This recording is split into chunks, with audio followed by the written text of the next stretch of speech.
चर्चा आप इस दृष्टिकोण से भी समझे कि जीवन में कभी ना कभी यदि ऐसा अवसर आता है, परिस्थिति बिगड़ती है ना, तो खास से खास लोग भी साथ छोड़ देते हैं। किसी शायर ने कहा कि मेरी जेब में चंद छेद क्या हुए।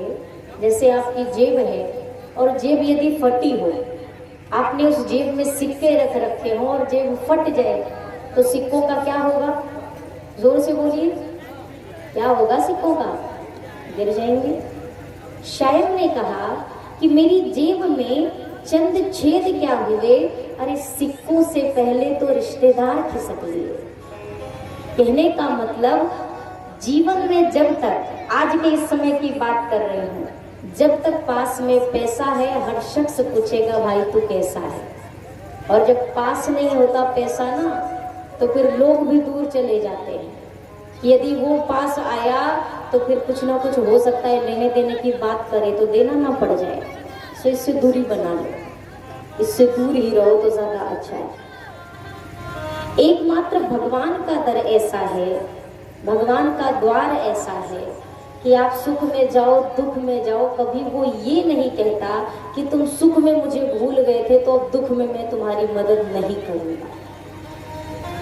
हम अपने स्वार्थवश भी यदि केवल दुख ही दुख में भी उसे याद करते हैं ना, तो भी भगवान सोचते हैं कि यदि बच्चा गलत हो जाए तो माँ बाप तो उसके साथ गलत नहीं कर सकते।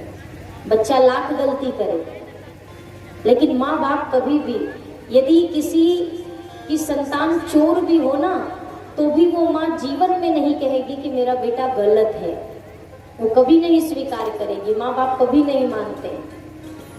भगवान भी हमसे वैसे ही प्रेम करते हैं। थोड़ा सा बस इतना करना है, दिन भर के कामों में अपने राम को शामिल कर लीजिए। राम को शामिल करने का मतलब आप रोटियां बना रहे हैं, उस समय क्या करना होता है? केवल हाथ चलते हैं। उस समय आपका मुख खाली होता है। अब या तो आप उसका उपयोग कर लीजिए, मुख से राम राम कह लीजिए, और चाहे मुख से ही बगल में बैठे हुए किसी से बतिया लीजिए, दोनों आपके हाथ में। आप अपने घर से दुकान को जाते हैं, मकान को जाते हैं, खेत की ओर जाते हैं, कहीं भी आप काम से जाओ, आपके पास जितने देर का वक्त होता है, ये वो वक्त होता है। आप घर में बैठ के राम राम नहीं कर सकते, कोई बात नहीं, उसका नाम लेते हुए आप रास्ता अपना चलते रहो। ये भी भजन है। मैं पहले दिन से कह रही हूँ, भजन को सिर्फ ये मत समझो कि बैठ के करेंगे तभी होगा। कई लोग तो यहाँ तक समस्या पाल के बैठे कि अरे आज हम नहाए नहीं है तो आज हम राम राम कैसे कहेंगे। एक बात बताइए, जब किसी की मृत्यु हो जाती है तो पीछे क्या बोला जाता है? राम नाम। कोई जोर से ना बोलेगा कि भाई ये तो आखिरी वाली चीज है, आज कैसे बोल रहे। कितने हम अजीब है ना। राम नाम सत्य है, ये बोलने में भी हमें डर लगता है। क्यों डर लगता है? ये आखिरी वाली लाइन है, अभी से बोल दे हे भगवान कहीं ऐसा ना हो कि गलत हो जाए कुछ। एक बात बताइए, राम नाम क्या केवल आखिरी में सत्य होता है? आज हम जी रहे हैं तो क्या राम नाम सत्य नहीं है? आज भी राम नाम सत्य है। राम नाम सत्य था, है और सदैव रहेगा। पर हमने अपने ठान लिया, हम इसको सत्य तब मानेंगे जब हम नहीं रहेंगे। हमारे पीछे दूसरे बोलते राम नाम सत्य है, पर ना हम सुनने की हालत में उस समय होते हैं, ना ही समझने की हालत। एक व्यक्ति की मृत्यु हुई और यमराज आए उसको ले जाने के लिए। अब जब यमराज को देखा प्राण निकल रहे हैं, तो अब वो चीख रहा है, उसकी आत्मा पुकार रही है। क्या कह रही है? अरे दुनिया से जा रहा हूँ, रोको ए दुनिया वालों। उसकी आत्मा कह रही है बुला बुला के लोगों को कि कोई तो मेरी आवाज सुन लो। दुनिया से जा रहा हूँ, रोको ए दुनिया वालों, यम खींचता है मुझको, अरे पकड़ो तो इसको प्यारो। देखो मुझे खींच के ले जा रहा, कोई पकड़ तो लो, मुझे छुड़ा लो इससे। फिर क्या कहता है? अरे दुनिया वालों, बहुत अमीर आदमी था मैं, बहुत अमीर, मेरी तिजोरी में गड्डियां की गड्डियां पड़ी हुई हैं। अरे आज जा रहा हूँ तो थोड़ा कम से कम जो जीवन भर इतनी गड्डी कमाई, एक आध गड्डी ही मेरे पास छोड़ दो। नोटों की 20 बंडल छाती पे मेरे रख दो।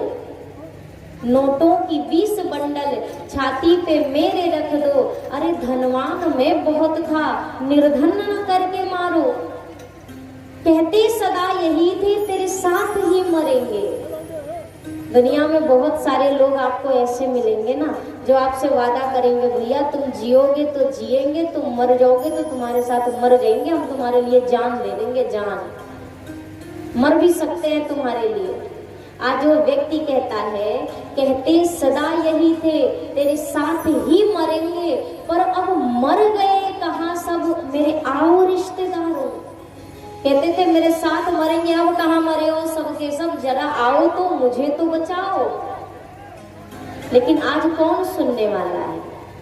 एक मिनट भी अकेला मुझको ना छोड़ते थे, अब जा रहा हूं तन्हा, आओ तो मेरे प्यारे। एक सेकंड के लिए भी मुझे अकेला नहीं छोड़ते थे, जब तक मैं ऑफिस में बैठा रहूं, घर पे रहूं, नंबर लगा रहता था लोग मिलने वाले लोगों का। आज अकेला जा रहा हूं तो अरे कोई तो मेरे पास आ जाओ, कोई तो मुझे बचा लो, पर कौन सुनने वाला है? अर्थी चल पड़ी, पीछे से लोग यही बोल रहे हैं, राम नाम सत्य है, राम नाम सत्य है। अच्छा, हम जीवन भर क्या कहते हैं? कोई भी काम करने से पहले ये सोचते हैं कि 4 लोग क्या कहेंगे। कहते हैं कि नहीं कहते हैं? अरे ऐसा कर दिया तो 4 लोग क्या कहेंगे। तो एक बात मैं बताऊं, 4 लोग ज्यादा कुछ नहीं कहेंगे, 4 लोग आखिरी में बस एक ही चीज कहेंगे, राम नाम सत्य है। अर्थी चल पड़ी और अब जब जाने लगी अर्थी, मंदिर के रास्ते से होकर गुजर रही थी। मंदिर को देखते ही उसकी आत्मा चीखती है, पुकारती है और क्या कहती है? अरे मुझे तो दर्शन का सौभाग्य नहीं मिल पाया, लेकिन मेरा एक संदेशा जाकर भगवान के कान में कह दो, कम से कम कानों में उनके जाके प्रभु से जरा ये कह दो, सिर्फ मेरी एक बात मान लो, मेरा संदेशा उस तक पहुंचा दो। कौन सा संदेशा? कानों में उनके जाके प्रभु से जरा ये कह दो, अरे पापी तो मैं बहुत था लेकिन मुझे भी तारो, पापी तो मैं बहुत था लेकिन मुझे भी तारो। जीवन के अंतिम क्षणों में वो होश आए, उससे बढ़िया भैया मेरे, जब तक मैं आपसे रोज कहती हूँ ना कि ये जो शरीर है, जब तक ये बढ़िया साथ दे रहा है, आप जितने अच्छे काम कर सकते हैं इस तन से कर लीजिए। कर्म अच्छे होंगे और कर्म से ही इंसान की पहचान होती है, इस बात को कभी मत भूलिएगा। आप यदि ये सोचो कि कीमत से, पैसों से इंसान की पहचान होती है तो गलत है। लाख पैसे हो, यदि कर्म बुरे हैं तो कोई भी इंसान उसको आशीर्वाद नहीं देता, लोग केवल श्राप ही देते रहते हैं। बहुत बुरा आदमी, बहुत गलत आदमी, उसके पैसे नहीं उसका बड़प्पन बनाते हैं, आपके कर्म आपकी बड़ाई कराते हैं। माताओं से एक सवाल करती हूँ, एक बात बताइए, जैसे आप 1 लाख की पायल खरीद लो, 1 लाख की पायल, वो पायल आप कहाँ पहनेंगे? कहाँ पहनेंगे? जोर से बोलिए। कीमत उसकी 1 लाख रुपए है, लेकिन वो फिर भी कहाँ पहनी जाएगी? पैर में पहनी जाएगी। लेकिन आप बिंदी खरीदो, चाहे 1 रुपए पत्ते की एक बिंदी खरीद लो, 2 रुपए की खरीद लो, वो बिंदी की कीमत सिर्फ 2 रुपए है, फिर भी वो कहाँ पे सजाई जाएगी? माथे पे। कीमत से क्या हुआ? कीमत तो कितना अंतर है, 1-2 रुपए है की है, 1 लाख की है, लेकिन उसके कर्म मायने रखते हैं। पायल का कर्म है पैरों में बंधना, तो कीमत चाहे जितनी भी ज्यादा हो वो पैरों में ही बंधेगी। और बिंदी का कर्म है माथे पर सजना, तो वो चाहे 2 रुपए की भी हो तो भी वो माथे पर ही सजकर रहेगी। आपके कर्म मायने रखते हैं, कर्म नहीं बिगड़ने चाहिए, कर्म को सुधार कर रखिए। इंसान सोचता है ना महंगे महंगे कपड़े पहनने से बहुत कीमत बढ़ जाती है, ऐसा बिल्कुल नहीं। दुकान में जब आप कभी बाजार जाइए तो आप देखेंगे जो दुकान का सबसे नया वाला पीस आया होता है ना, और सबसे महंगा पीस, दुकान वाला वही वाला पीस जो बाहर पुतले खड़े होते हैं उनको पहना के रखता है कि लोग इसको देखें और दुकान के अंदर आए। लेने के लिए। सबसे कीमती कपड़े उन पुतलों को पहनाए जाते हैं, पर उन पुतलों की कोई कीमत, कोई वैल्यू होती है क्या? कोई कीमत नहीं होती। इंसान की पहचान उसके कर्म से होती है मेरे भाई। एक बार एक संत भोजन करने गए एक बूढ़ी मैया के यहाँ। भोजन कर रहे थे, इतने में यही आवाज आई, राम नाम सत्य है। वो बूढ़ी मैया कहती है महाराज से, महाराज आप भोजन करते रहो, हम तनिक देख के आते हैं कि ये जो मरे हैं ये स्वर्ग गए हैं कि नरक गए। संत ने कहा, हे भगवान, अरे इतना तो हमें आज तक नहीं पता चला कि मरने वाले को देखकर हम ये बता दें कि ये स्वर्ग जा रहा है कि नरक जा रहा है। और ये बूढ़ी मैया ना वेद पढ़ा, ना वेदांत पढ़ा, ना कोई ऐसा ज्ञान है, और ये कह रही है कि हम देख के बताते हैं कि ये स्वर्ग जा रहा है कि नरक जा रहा है। वो बाहर गई, बाहर से आई, महाराज जी ने पूछा, मैया पता चल गया कहाँ गया है? मैया ने कहा, हाँ महाराज पता चल गया, ये जो जा रहे हैं ना, ये जो मरे हैं, जिनकी मृत्यु हुई है, ये स्वर्ग गए हैं। महाराज ने कहा, मैया ऐसी कौन सी विद्या जानती हो जिससे ये पता लगा लेती हो कि कौन स्वर्ग जा रहा और कौन नरक, हमें भी जरा बता दो। मैया ने कहा कि महाराज कोई विद्या नहीं है, जिसकी अर्थी के पीछे 1000 लोग उसकी प्रशंसा करते हुए रो रहे हैं कि बड़ा अच्छा आदमी था, बहुत मदद करता था, गरीबों की सहायता करता था, कभी किसी का अनभल नहीं किया, जिसके पीछे लोग रोते रोते उसकी बड़ाई करते जा रहे हो, वो इंसान कभी नर्क नहीं जाएगा। मतलब उसने जीवन में इतने अच्छे कर्म किए हैं कि लोग उसकी गाथा उसके मरने के बाद भी गा रहे हैं। और वहीं कई लोग दुनिया में मर जाते हैं ना, तो सुनने के बाद आंख में एक बूंद आंसू तक नहीं आता है, यही मन से आवाज आती है कि भले हुआ जो हुआ अच्छा ही हुआ, ठीक हुआ। तो भैया कर्म ऐसा ना हो।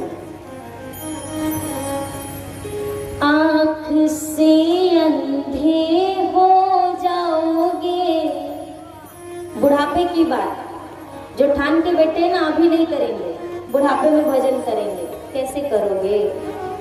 आँख से अंधे हो जाओगे, दर्श तुम कर नहीं पाओगे। दर्श करो मस्त जमाने में, बुढ़ापा किसने देखा है।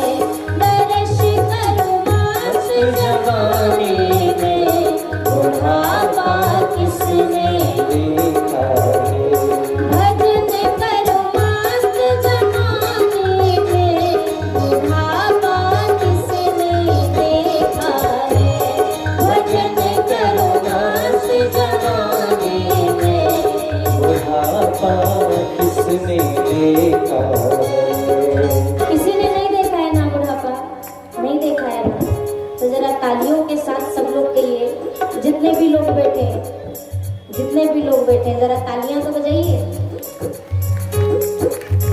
वाह जी वाह, मतलब कहने पे इतनी बज रही है, तो ना कहते तो ये तो साइलेंट मोड से भी नीचे चला जाता। जितने पीछे तक बैठे हैं ना, जरा जोरदार तालियों की आवाज आनी चाहिए, और मेरे साथ गाना है सभी को। भजन करो मस्त जमाने में, बुढ़ापा किसने देखा है। भजन करो मस्त जमाने में, बुढ़ापा किसने देखा है।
देखा है।